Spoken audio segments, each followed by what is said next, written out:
welcome to the Autocar Show. Now, it's not really easy to take a big, boxy vehicle with a high center of gravity, a lot of drag, and make it fun to drive and sporty. Well, that's what the Range Rover Sports is all about, an SUV that's got powerful engines and a whole lot of technology to make them dynamically fun. But this 2013 Range Rover Sport says it's taking it many steps forward. It says it's the fastest, most agile and most responsive Land Rover ever. Well, I have 2 days to get under its skin and find out if it's all that it claims to be. The top-end V8 variant which I had jumped into came fully loaded and had the Terrain 2 response system to automatically analyze the road condition and choose the most suitable one. So I was warned, be it grass, slush, snow, dirt or plain tarmac, whatever I threw at the Range Rover Sport, it was equipped to handle it all.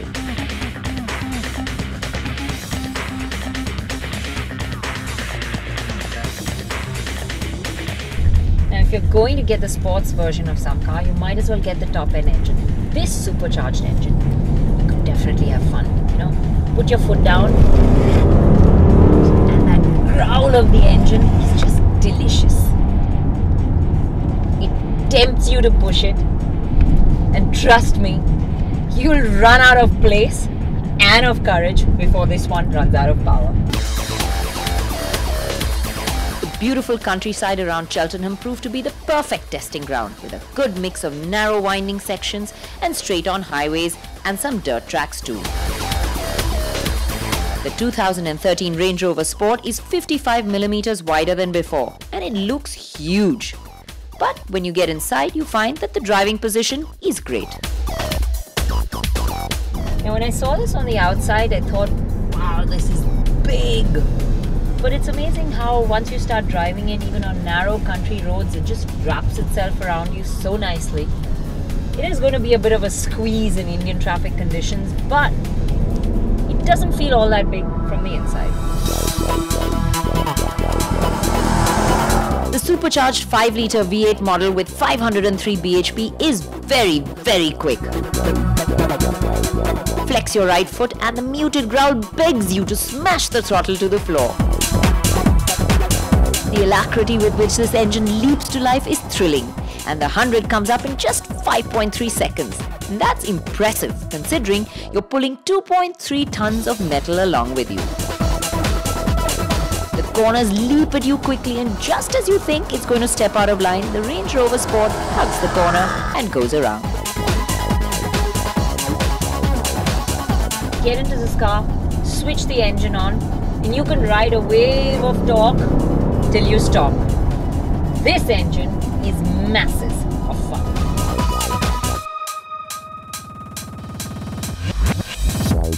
Gearbox works brilliantly as well. It's always in the right gear, keeping you in the power band. And when you want the sportier drive, you do have the paddle shifts. The ease with which the engine gets up to speeds ensures that you don't realize how fast you're going until you look down at the speedo. As the countryside floated away alongside me, I marveled at the way this cabin makes you feel. So well cocooned. The outside is just that, the outside. Inside, it's your own little world. Driving into Sunnyside, a private military area set up especially for us to test the skills of the Range Rover Sport, I looked forward to the twisty, windy roads and dirt sections we were promised. And in anticipation, I switched the car into dynamic mode. When you switch the car into dynamic mode, you just feel everything getting hunkered down, getting tighter. It just takes the corners really well. Although, you know, the steering is direct and it points the car exactly where you want it to go. And there's minimal roll, minimum understeer, but the steering just doesn't have the feedback. Though the steering felt over-assisted, the grip around corners still inspired massive levels of confidence. I almost forgot it's an SUV because it was so car-like in its manners. With its predecessor, I always felt like I was fighting its considerable mass. But the 420-odd kg weight reduction has turned it into a new animal. there really is some credence to the sport moniker this time around. But it's not just the sport moniker, it still retains all of its practicality. Land Rover has thrown its full arsenal of chassis technology into the new sport to raise its fun factor from behind the wheel. An adaptive dynamic system monitors sensor readings 500 times per second.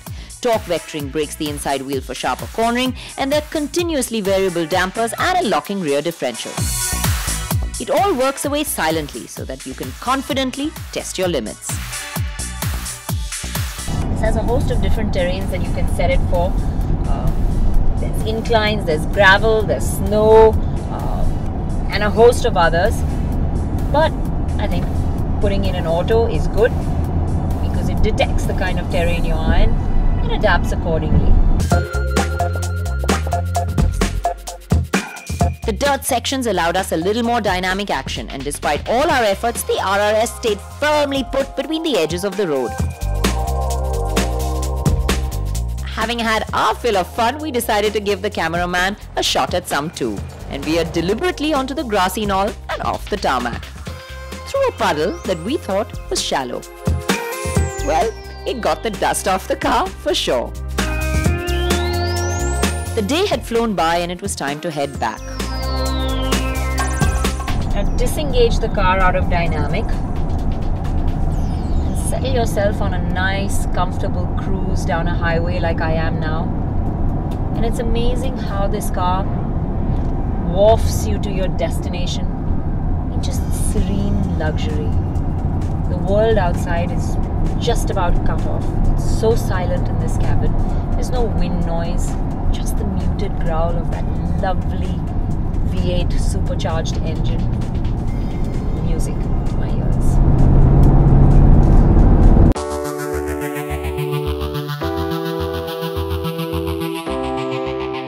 I marveled at the day and thought about all the kinds of terrain I'd been over. I'd never expected potholes on the road here, but I'd had a fair share of them too. At the moment I'm on 21-inch tires, but in India you'll get 19-inch, and even on these tires I'm pretty amazed with how this does away with the bumps and potholes. Isolates you really well in the cabin. The adaptive suspension will ensure that you don't feel a thing. The ride quality was truly impressive. Not only was it supple, but it was flat and composed too. Well, it's been a wonderful day today and we've done quite a bit with this car. We've been through towns, we've been through the motorway, we've been on some nice twisty windy sections of road, through some gravel, we've done some mudslinging as well. And it's been pretty interesting. I look as fresh as a daisy, like I've just stepped out in the morning, and that's the beauty of this car. You know, no matter what you do, it takes you through everything, keeps you feeling fresh, and this V6 engine is a whole load of fun too. Well, tomorrow I'm going to get my hands on the diesel, which will also be coming to India, and let's see if that holds.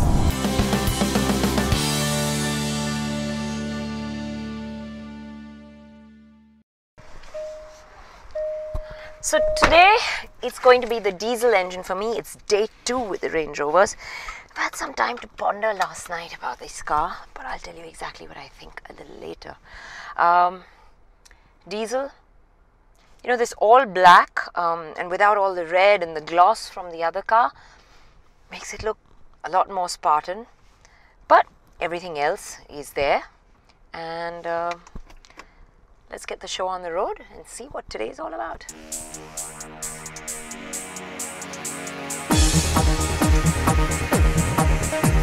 And I have to say that if someone hadn't told me it was the diesel, I wouldn't have known. It's so refined. Well, if you get into the 288 bhp V6 diesel after the supercharged V8 petrol, it's a bit unfair and you're bound to be a little disappointed. This diesel engine is pretty strong, does a good job. Once the turbo kicks in, you ride a nice wave of torque. And the beauty about it is it's equally easy ambling around at path throttle, in traffic conditions, at lower speeds. So in our Indian conditions, it'll do just fine. But it doesn't have the dynamic mode here, and I miss that because it just makes the car hunker down, the shifts get quicker, and you know, when you're buying the sports version of a car, that's really what you want, isn't it? To have some fun up a twisty, windy section of road. And then, I'd just rather have the V8 for that. It brings up the 100 from a standstill in just 7.2 seconds, and that by any means is quick.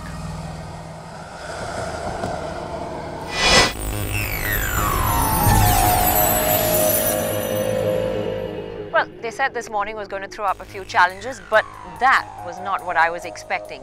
Believe it or not, we're going to drive up into a plane, through it, and an obstacle course in sight is what I've been told. So I'm quite looking forward to that now.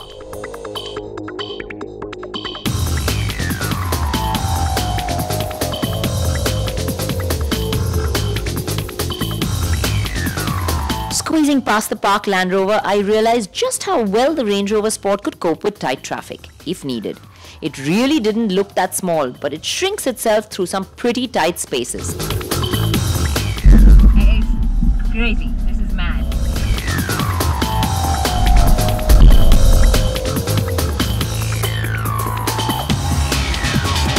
And the wheel articulation ramps had me with most wheels in the air. The cameraman was brave and ran down and squatted in front of me as I drove through first class and down the nose of the plane. Yeah! Brave because at that steep decline angle, I couldn't see him below the bonnet.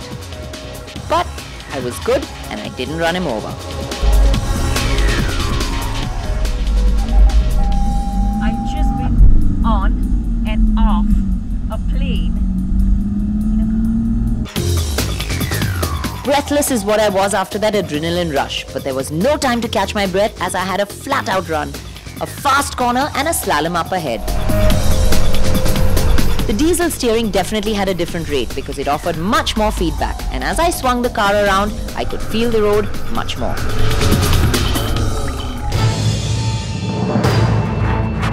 From the airfield, we set off to the woods to give the terrain response various modes a thorough workout. We drove through some pretty slippery slush, went down serious inclines, and then some. But after all that, I was still feeling fresh as a daisy. That's what Range Rovers do best.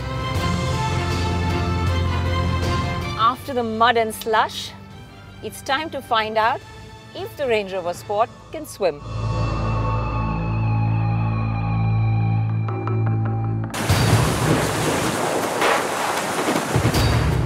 And swim it did, right across to the shore. Having done it all, I really wondered if there was anything that this car couldn't do. It comes with a host of features to ensure that the driver is at ease all times. There's even a smartphone app that lets you check your fuel level or even lock your car after you've left it. There's a truckload of driver assist systems too, but most of them a little defunct in our driving conditions in India. The one, however, that will help is the park assist if it comes as standard. If the cameras all around the car that give you every kind of view possible are not enough, then parallel or perpendicular, the car can park itself. Once you park and get out, you can lay your eyes on the Range Rover Sport.